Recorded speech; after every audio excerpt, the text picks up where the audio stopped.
So welcome everybody. I just wanted to take this time here to give you guys a bit of a walkthrough of some of the Azure data certifications that are available in the analytics space.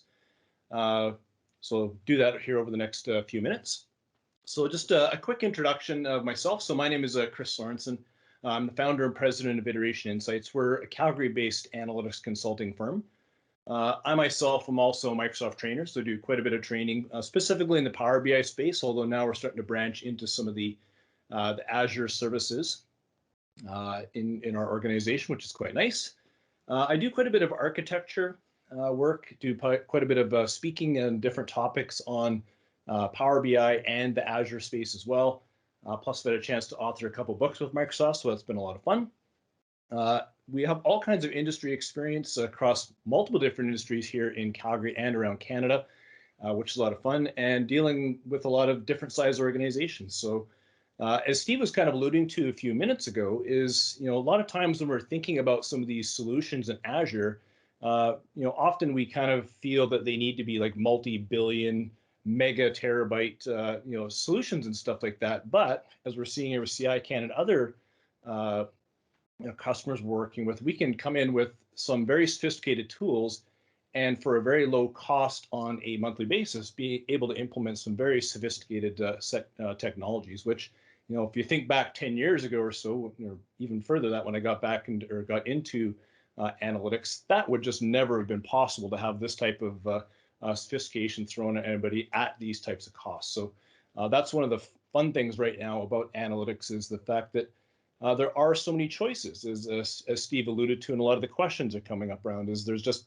so many different options out there, and trying to choose the right one for different situations really requires a lot of thought and understanding some of the things that are happening from an architecture perspective.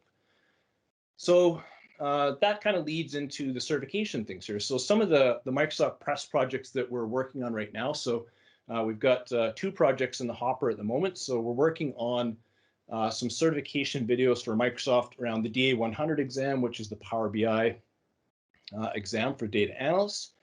We're also right now, and I'm just in the midst of writing all the materials for this, the DP-900 video series to help users study for the exams as well. And that is the Azure Data Fundamentals. So this has been a lot of fun. That's why I got a green screen behind me here. I've been doing a lot of recording with Microsoft.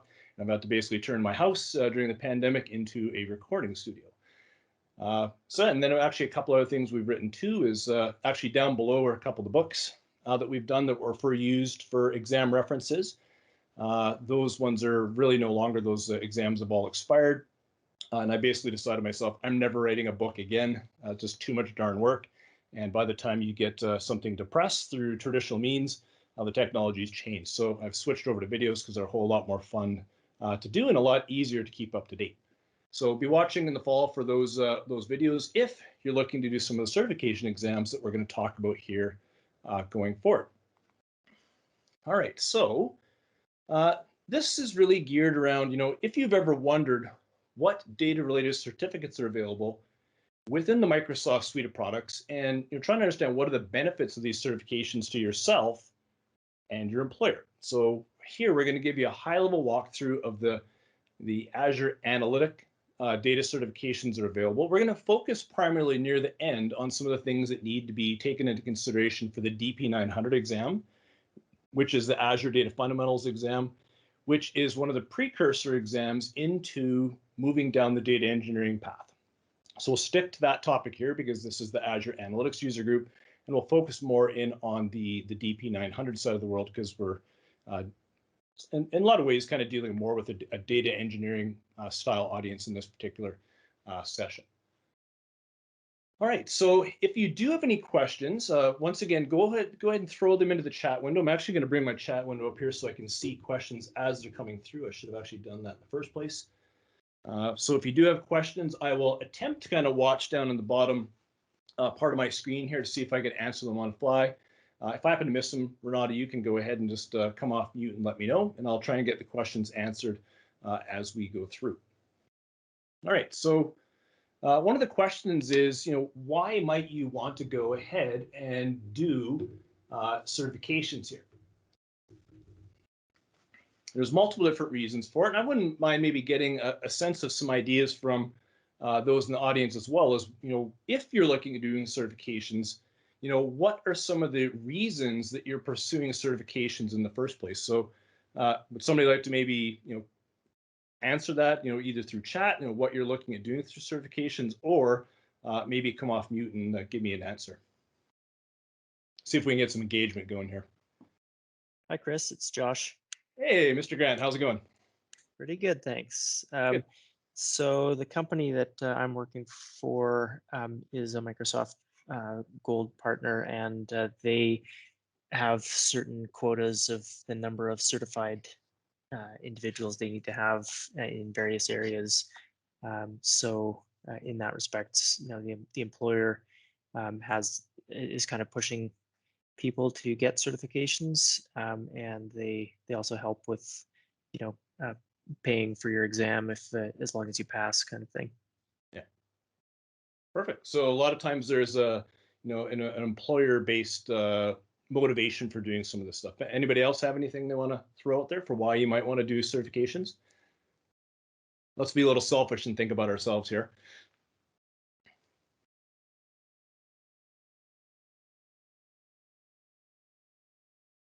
All right, if we're getting a little late in the day here, maybe I'll just go over to the next slide here. So, we did have Fahad answer in the chat. At a Okay. personal level, I wanted to challenge myself to know how much I know.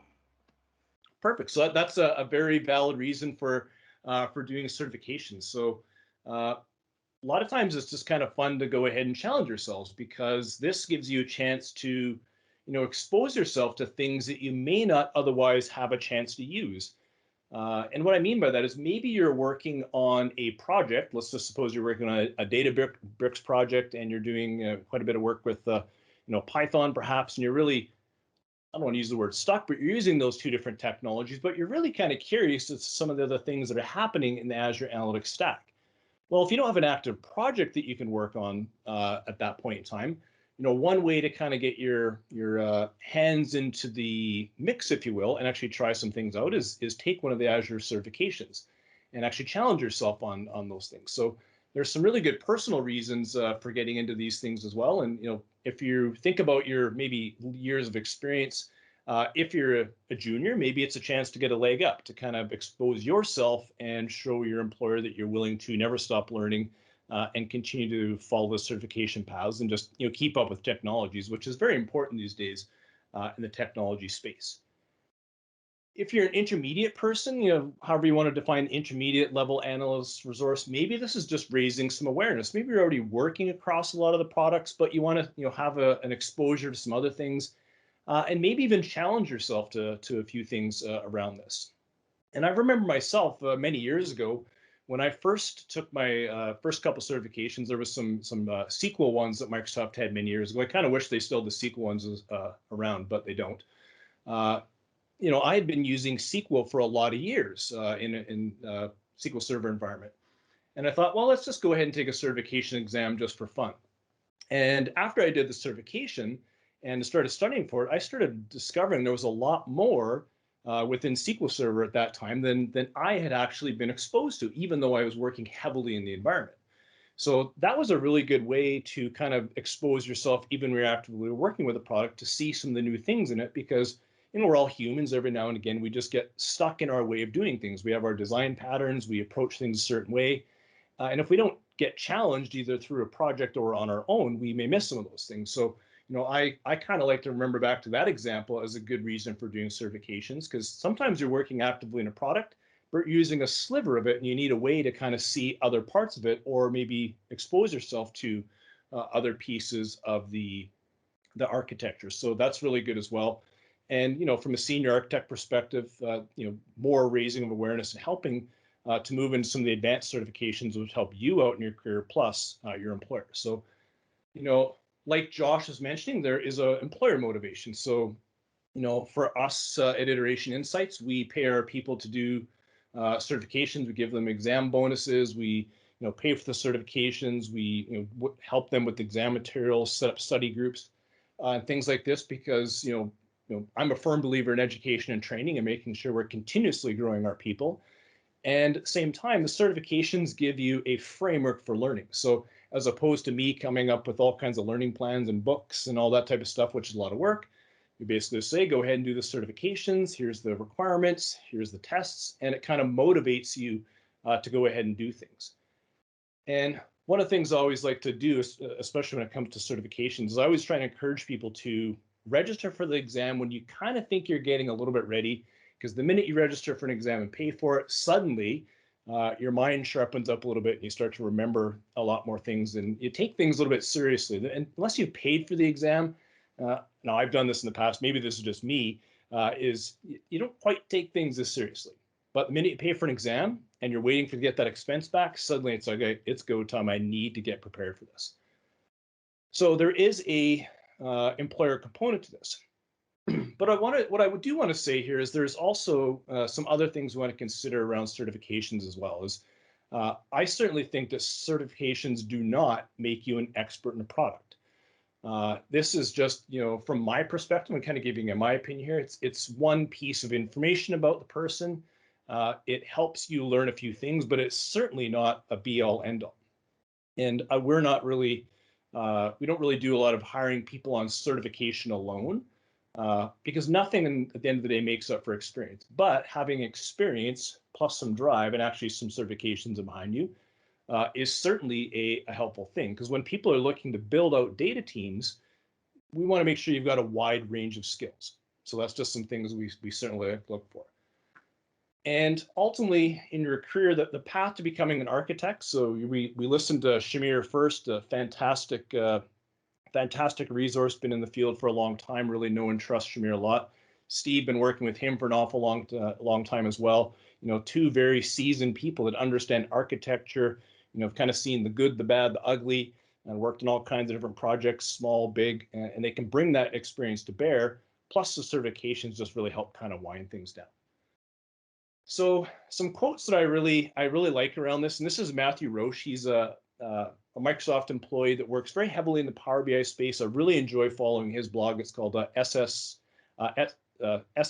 Polar is his blog. And he basically says, in one of his blogs, if somebody came to him with certifications and acted like their certifications, provided a foundation on which they could build with experience, we're more likely to get hired. So he really liked if you just kind of viewed your certification as providing a foundation, they gave you direction, they'd be very likely to get hired. But if somebody came to him at the opposite and said, you made him feel like you were God's gift IT by just having certifications alone, he'd be a lot less likely to hire them. And I really thought these two quotes are kind of funny because they sum up a lot of the debate that is surrounds certifications and, what is the real value of certifications? Do people really need to have them? And they're a piece of information. They help you learn. They give you a bit of a framework on things, and they provide you a little bit of motivation. So I certainly think they're worthwhile having from multiple perspectives, not only from people like myself as employers, but also from myself for my career. I enjoy having the certifications as well because it challenges myself, and I really like being challenged. So some of the next questions that typically get asked is, well, which ones should I take? And there's no real easy answer to that because really it just depends on what type of role you're after before we can really say what the right certification is for you. So, without getting into any debates, we loosely categorize some of the certifications into what I like to call the build foundation, which are our data engineers, which in the traditional sense we've always called the back end developers. So working on the getting data report ready, going through all the different things you do to take data from sources and playing data gymnastics and getting it ready for reporting, and then serving up for the front end people, which I then like to call the utilize the foundation. So those are the folks like your analysts or data analysts that are performing analytics. And perhaps they're the data scientists that are performing more advanced analytics. Like I said, I don't really want to get into a debate here on what exactly each one of these terms mean, because there's certainly a lot of discussion around that. In fact, if you want, look out for a couple blogs I have coming in the next little while that are going to start talking about these different things, different roles from a pragmatic manner in terms of what they mean and kind of how they've evolved over time. And once again, these will just be my opinion on things. So which one of these two types of roles do you want? Do you want back-end work? Do you want front-end work? Or are you looking at getting into advanced analytics? I guess there's 3 different ones I'm speaking of here. But loosely speaking, there's a couple different types of analytics that may help orient you on what types of certifications you may be after, might want to choose. So I'd still have to argue, even in my 20 plus years in analytics, I'd have to argue the vast majority of analytics and analytic work is still back in the diagnostic and descriptive side of the world. I still see many organizations out there that really need a lot of help with their data foundation in terms of getting things pulled together and making sense of the data and just understanding the basics of what have actually happened versus trying to get really excited about what will happen next. I think without that, and I've seen this happen all over the place, is until people have a really good data foundation in place through the use of creative data engineering skills and data analysis skills to help build that up, getting to predictive is just a little too much of a dream in a lot of ways. It's certainly where a lot of people want to get, and I think you should aspire to be, but a lot of people just aren't ready to get there. So we loosely categorize things as advanced analytics, which is looking backwards, and advanced analytics, which is looking forwards. Okay, so just taking a look at some of the pieces of a modern data warehouse in Azure. So this is just a diagram I got off the Microsoft site. It's fairly up to date, although the products are constantly changing. I was even noticing the other day that on some more recent diagrams, the data factory on the left-hand side of the diagram there has now been replaced with Synapse. So I think I can start reading the tea leaves here that we'll probably start seeing more and more things on the back-end side just getting gobbled up into Synapse and just being branded in Synapse, much like Power BI has kind of done on the front end. And that's just kind of been this big vacuum of sucking all the reporting tools and a bunch of features and functions into it. So that's nothing new in the Microsoft space, is the names of products are constantly being changed and rebranded and stuff like that. But at a high level as it stands right now from the exam perspective, which you're going to take a look at, working from left to right on this diagram, the traditional classic ETL flow, although nobody really ever wants to call it ETL anymore, is doing data ingestion through Data Factory, taking your data and storing it in Azure Data Lake Gen 2, hopefully, and then looking at taking your data and moving it over into Azure Synapse and doing some prep and train through Databricks, which Shamir was talking a little bit earlier. Doing your model and serve through Synapse itself and Azure Analysis Services. Azure Analysis Service, another service that we're starting to hear the term used less because it's slowly getting swallowed up, parts into Synapse and parts into Power BI. But on this diagram, it still exists here, and you'd be questioned on those types of things on the DP-900 exam. And then going ahead and doing the reporting in Power BI. So this is kind of the classic modern data warehouse architecture diagram that we see in the Azure space, including Power BI. And like I say, they're just shifting a little bit with some just product renaming and branding. Okay, so just even taking one step backwards here is just, thinking about, you're all on the call here. I always like to kind of think about, what does make a successful data person? It's in a lot of ways, it's somebody who's curious, has an appreciation and or understanding of business. These are who you'll be working with. Remember, what are the things you're trying to do in the first place? So having an appreciation of business is really important because we don't do data engineering for the sake of doing data engineering and fun. We're doing it for some type of business purpose. Otherwise, there's really no point doing the work. So, if you have an appreciation, understanding of business, that certainly helps out. If you're good at problem solving and you're good at communication and collaboration, those are some very good ingredients for becoming a good data person. I would argue probably even a good person anywhere in a business environment. All right, so which path should you look at taking? So I'm not going to tell you which one you should take. I'm going to present a couple different options to you, and then you can make some selections on your own. So if you're looking more on the traditional, or sort of the data analyst side of the world, then this sequence of exams probably makes sense. I know this is something I recommend our people look at from a data analyst perspective is, first starting off the DA-100 exam, which is the data analyst exam, which is all geared around Power BI. So that's a really good exam to take. And another stepping once again into why certifications are good to take is even myself, who's been around Power BI for a very long time. There's still a lot of things in Power BI that I've never really had the chance to use. So it's kind of nice to go and read about some of these things and actually get your hands on them in a certification exam. Even though that may be the first and last time I use features like that, it's still nice to see some of the exposure of some of that stuff. And then, of course, there's new things getting added in the product left, right, and center. And sometimes it's just hard to keep up on that stuff. So certifications certainly help out. So if you're a data analyst and you do day 100, that's a good first start.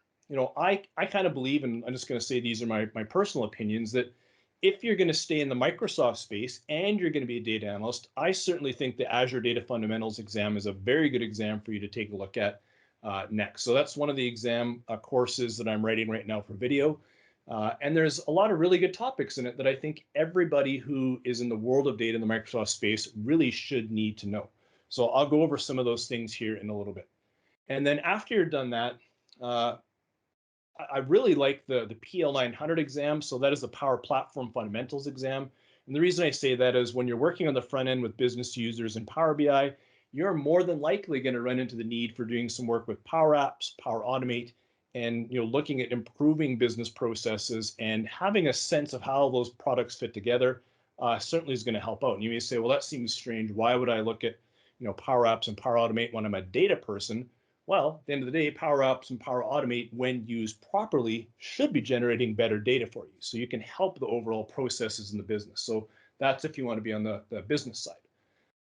But if you want to go ahead and look down the data engineering path, the sequence of courses is slightly different.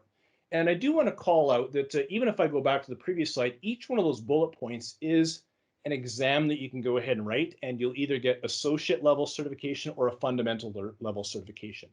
So I'm taking these courses and kind of bucking them together to say, if you want to be a data engineer, then you're going to have to do DP-900 first. That's the fundamentals exams around data analysis. Then you're going to have to go into the DP-203 exam. This is a newer exam. I believe it just came out of beta a couple months ago. And that will take you further down the path of becoming a data engineer over and above the fundamentals of data in Azure. And then I honestly think that as data engineers, the data engineers should also understand something about Power BI. And the reason I say that is you go into a lot of environments nowadays, you're very hard pressed to not run into Power BI at some point and need to look at getting your data served up for Power BI consumption.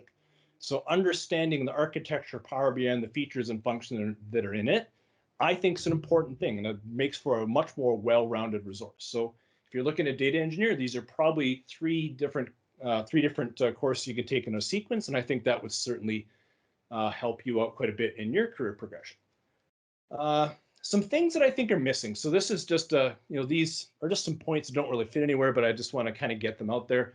Is I kind of really wish the data analyst exams, or at least something in that path with the Microsoft certification, focused a little bit more on DAX. So there is obviously some DAX inside the Day 100 exam, but not really enough. DAX is a very important language for the data analyst to know, especially as you drive further into things. And whether you get them through exam or other experience, DAX is really important. One of my favorite languages, SQL, that is never going away. I feel like it's been, people have been trying to kill it, or maybe media has been trying to kill it for a long time. It's going nowhere. A very important language for people to at least have an understanding of as a data analyst. And then, especially now with Power BI, if you're doing more work with that, having a sense of data modeling, and in particular, dimensional modeling is very important as well. And like I say, these skills largely have to get outside of the exam certification path to get some experience in them. Then when it comes to the data engineering side, some things that are kind of missing in that exam path is SQL. So SQL shows up on both paths, getting into Python as well, and then understanding some data modeling as well. So those are some things that are just missing, in my opinion, from those tracks. Chris, Okay. we do have a question from Shamir again. Are there any non-product specific certifications that you'd recommend, maybe some at the architecture level? You know what? How about I get back to you on some of those, because there's a few that I think are quite important, but I'm drawing a blank on the name of them in my head here right now. So I definitely get that put out to you guys, and maybe when we go to post these materials, we can get that out to you as well. So very good question, Shamir. Okay, so from the DP-900 exam perspective, there's some core concepts here. I'll go over these here. Then I'm going to go into them in a little bit more detail here. So, there's a certain percentage of the exam, 15 to 20%, that's talking about core data concepts. And at the end of the day, these are pretty basic concepts that I would expect anybody in analytics to have a grasp and understanding on. So that's why I think DP-900 is good for you, whether you're a data engineer or working the data analyst side. So just kind of going through, I got my list up on the right-hand side here. So we've got, understanding the difference between batch processing and streaming processing and why you'd want to, choose one over the other. Understanding the characteristics of relational data and diving into relational data. Understanding the basics of visualizations, different chart types, some of the fundamentals of ETL and ELT, describing some of the other processes behind data processing, identifying the right data offering for a relational workload. So understanding all the different variants of SQL Server or Azure SQL under the covers and why you may choose one over the other. Describing relational data structure. So that's getting into understanding, tables, columns, referential integrity, constraints, and things like that. Then getting into understanding the difference between IaaS, PaaS, and SaaS, which you're going to see on all of pretty much the Azure fundamental exams. There's a lot of talk around that. And then getting into understanding the rest of the Azure family of products, Azure SQL family of products, diving a little deeper into Azure Synapse and what it's all about. Understanding the different other flavors of Azure databases like Progress SQL, Azure database for MariaDB, and MySQL as well. So getting into some of those things. And then actually getting into some more stuff around non-relational sources. So getting in talking about Azure Cosmos DB and table storage and blob storage and things like that as they pertain to the data analyst space. Then you get down into some stuff that starts talking about analytic workloads. So getting to understand a little bit more about Data Factory and Azure Analysis Services and Power BI itself. So getting down and doing a little bit with Power BI. So that is one of the nice things about doing DA100, 900 in combination is there's actually a little bit of overlap from the Power BI perspective, because you'll notice some of the earlier topics I talked about here talked about visualizations and choosing chart types, and then later on in the materials, there's a lot of stuff on, the building blocks of Power BI, I like to call them, and there's a lot of similarities between the two exams when it comes to Power BI. So I think there's some benefits to doing them together. And then just to kind of round everything out here, so let's talk about the DA100 exam certification. So there's a lot of work around, there are questions around preparing the data. So obviously a lot of work within Power Query. Talking about how to make Power Query perform and all kinds of different things you can do with it. Talking a little bit about data flows online as well. How to model your data out, what appropriate things are to do with your data model, getting into things like composite models and what that means, using direct query performance, things around direct query, getting into DAX as well. Talking a lot about visualizations and all the different things you can do to improve navigability, with bookmarks and buttons and things like that. So lots on visualizations, and then some of the more advanced features inside of Power BI, and then everything that sits inside of the Power BI service on the dashboarding side of the world as well. So, lots to cover in Power BI as well. It's a growing product. Obviously, every month there's seems like quite a few more things that come into the product. But that's largely what you would see around the DA100 exam. Just some general tips and tricks on how to prepare for the exam. And one thing that I'll mention here, and we'll put in the chat window as well, actually we might have to give these materials to you afterwards, is there's all kinds of really great ways to study and prepare for the exams. Obviously, there's some good books out there, some Microsoft Press books. A colleague of mine out of Australia, Daniil Masluk, has a good book on the Power BI stuff. I'm doing the video course on the other side of that as well, but that's not coming out for a couple months yet. There's Microsoft Learn, so some really great materials on Microsoft Learn. There's the video courses, which I'm going to be bringing out here in the fall. And I always like to kind of do a practice exam as well. So mindhub.com, if you go to that, that's the Pearson site, or the Pearson education site with certification exams. So you can go in and practice on what types of questions are asked. Just make sure you're sharp and you understand things. So I always like to do that. And then there was a really good video that Lisa Crosby put out. She's out of Australia with Barhead Solutions a couple weeks ago, about talking about how to prepare to write the certification exams in your own room. So I've actually written a couple of them here in my room, and it's actually, you need to make sure you've done some preparation, because they really check your room out and make sure you're sitting in one spot, you're not looking around. There's some interesting AI running there to make sure that you're actually not cheating or trying to thwart as much as they can. So she's done a really good video on how to prepare for the online exams. So I have the link in the PowerPoint. I don't think I actually gave it to Renata, so we can make sure we get it out afterwards to you guys. So it's like I say, a great video. All right, so that's it for this one. In the next session, once we decide what we're going to run for the fall, then we'll start taking a look at some of the other certifications. We'll dive a little deeper into DP-203 and what's involved in that, plus take a look at some of the AI certifications and the data scientist certifications as well. And we're going to dive a little deeper into PL-900 in the fall sessions of the Power Platform user.